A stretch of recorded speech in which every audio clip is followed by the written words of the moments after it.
In today's video, I'm going to talk about what it's really like to run a seven-figure agency. Because I see a lot of people on YouTube talk about what it's like, but I would question whether they actually have done it based on what I'm hearing. So for those who don't know who I am, my name is Jimmy Mitchell. Everyone calls me Uncle Jimmy, and I do SMMA service delivery. I run my own seven-figure SMMA, like every other fake guru out there. But I actually run my own seven-figure SMMA. I've been doing SMMA now for 8 years with my agency called My Online Guy. Feel free to have a look at that. You'll see my dirty big head on the front of that website. And I'm also a service delivery coach over at EasyGrow, and I help Charlie Morgan's clients get amazing results with service delivery. So if you'd like to learn more about becoming a service delivery king, then make sure to subscribe to the channel. So the reason I'm making this video is there is so much misinformation out there on what it's like to actually run a seven-figure SMMA. And there are so many people out there that aspire to run an agency doing 100K a month.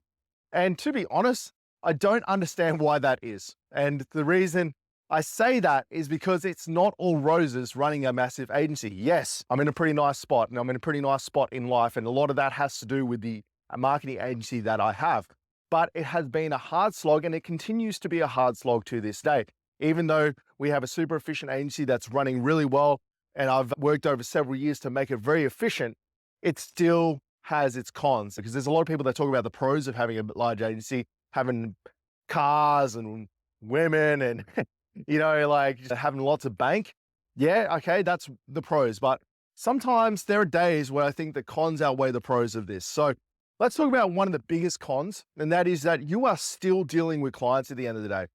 Regardless of how high you are in the totem pole and how many people you have underneath you, you are still going to be dealing with clients, whether it's directly by having direct communications with them or indirectly by dealing it through your team who is copying grief for them.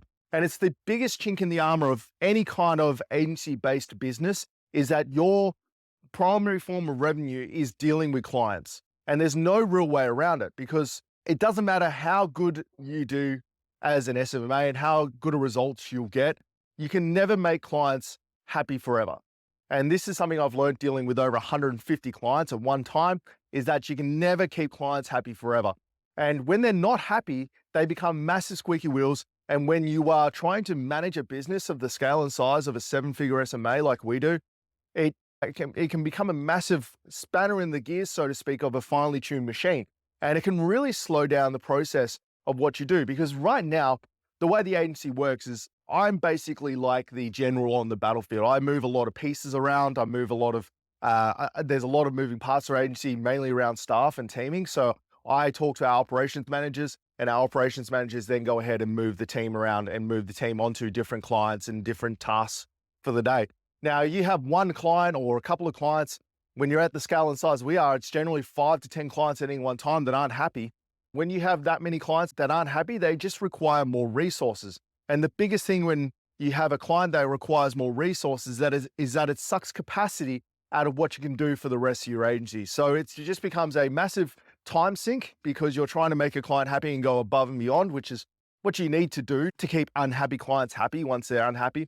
But it also limits your ability to take on more clients and keep the bills paid. And that's the second thing that people don't talk about when you have a seven-figure marketing agency, is what the overheads are actually like. The economies of scale and your margins are going to be way different when you're doing 10K a month to when you're doing 100K plus a month. So for context, we do about 127K a month. And because of that, we have about 65 to 70K of overheads a month. Now, you may be running an agency right now that's doing 10K a month, and your overhead may be 1,000.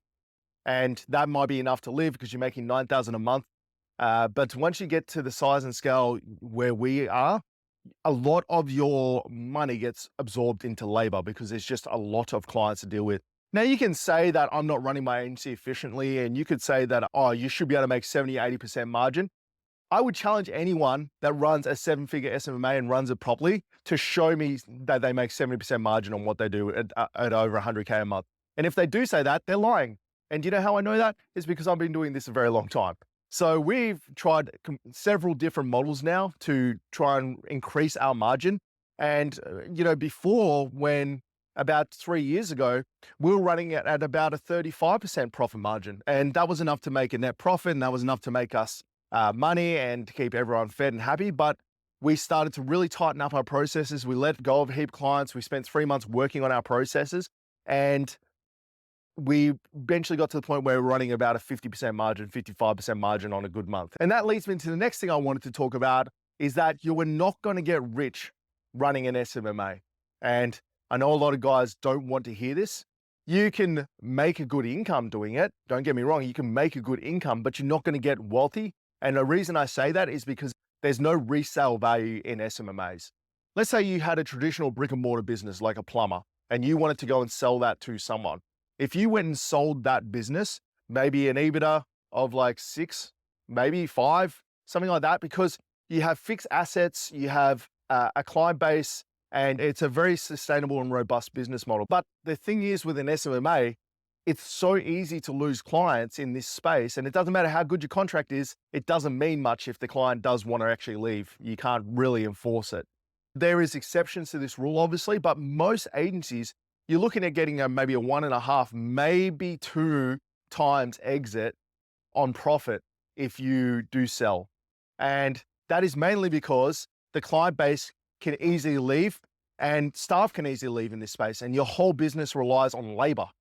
And if your key staff leave and then 7 or 8 clients leave, the person buying the business has to account for that when they're coming up with the risk exposure for buying a business like an agency.